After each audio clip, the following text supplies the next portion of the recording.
According to reports, India's Covaxin vaccine has been approved by the World Health Organization for emergency use. The WHO is in the process of evaluating Covaxin's clinical trial data for emergency use listing. It has been considering that data. Covaxin demonstrated 77.8% effectiveness against COVID-19 and 65.2% protection against the Delta variant.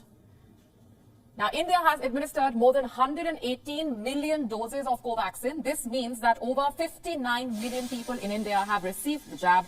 The WHO had earlier asked biotech for more data on Covaxin. India had raised the issue at the G20 as well. And here's a list of the countries that use Covaxin: Guyana, India, Iran, Mauritius, Mexico, Nepal, Paraguay, the Philippines, and Zimbabwe. That's 9 countries that are already using the Covaxin vaccine. Let's go straight across now to our principal diplomatic correspondent, Siddhant Sibal, who has been tracking all those developments. Siddhant, what more do we know as of now? This is a significant breakthrough coming in regarding the Covaxin approval. Well, yes, Molly, it's a big Diwali gift to the people of India by the World Health Organization, though it did take a lot of time in terms of, we saw the dates being given almost every month, and the last date was on 27th of October. In fact, more data was asked by the World Health Organization's technical advisory group. So what exactly has happened in last 20 to 30 minutes is that the World Health Organization's technical advisory group has suggested the emergency approval being given to Covaxin, that is Indian COVID vaccine. It has recommended to World Health Organization. That means it's a done deal and the approval is given. It's confirmed, the development is confirmed. The only thing right now we are awaiting is the formal announcement by the World Health Organization, which is expected to happen anytime soon. But this is a big development and coming in the backdrop of the Indian Prime Minister raising at the G20 meeting. So we know on 30th of October, that was the first day of the G20 meeting where Beyond was present. The Indian Prime Minister during his intervention talked about the need to give approval to the Indian vaccine in his intervention. And he also had a meeting with the WTO chief as well on the sidelines of the G20, in which he asked that this should be done as soon as possible, because one of the key impact, the practical impact for people like you and me is that if we go abroad, in many of these people are students and people going out for work, if they do not have approved vaccine by the World Health Organization, then they face a lot of problems. So now it's an easy deal for them for traveling outside. This is of course the second India-made vaccine that is being given approval by the World Health Organization. The first was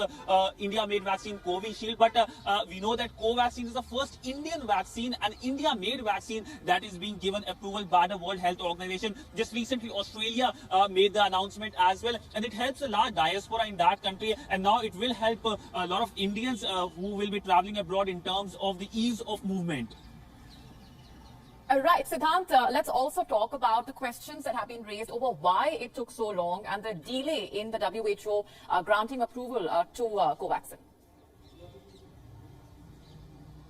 Well, yes, there were questions raised, and many questions raised as to why the World Health Organization took so much time to give this approval. In fact, what the World Health Organization was doing was asking for more data from the manufacturers of Covaxin, Bharat Biotech, and it was painfully slow process, because with each passing day, there were many Indians who could not go outside for studies, for essential work.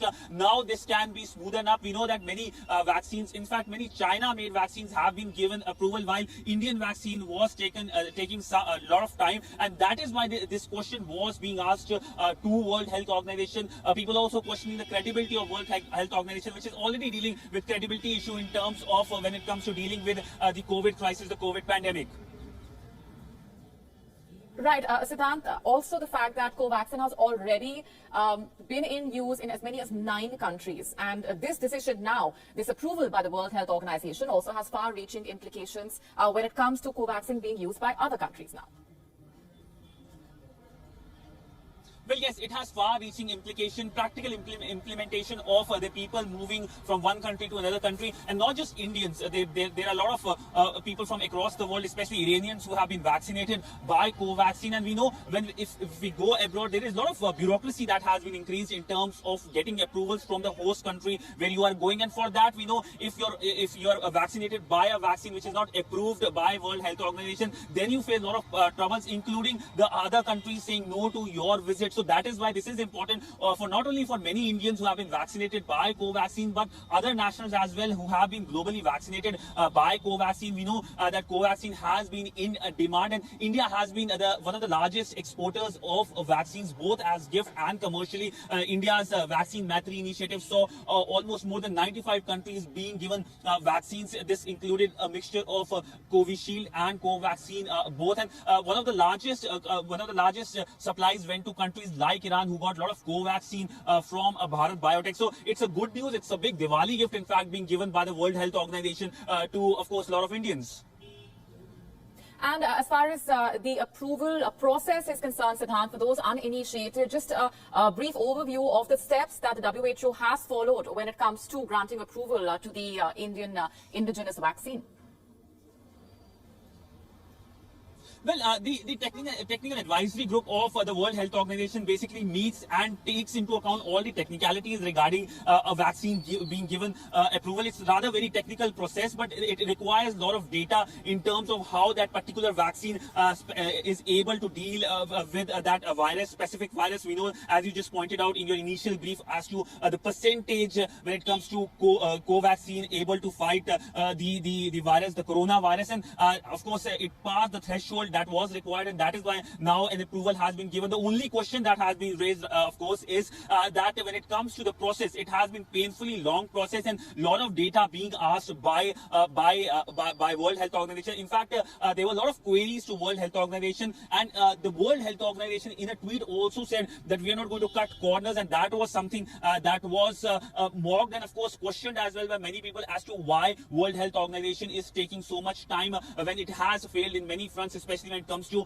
finding the origin of the coronavirus. Something it's still in the process, and nobody knows whether it was man-made or natural. But of course, only history can finally tell us when and who was responsible for this rapid spread of the COVID virus, which has impacted everyone in the world, whether it's you are here in New Delhi or New York. WION now available in your country. Download the app now. Get all the news on the move.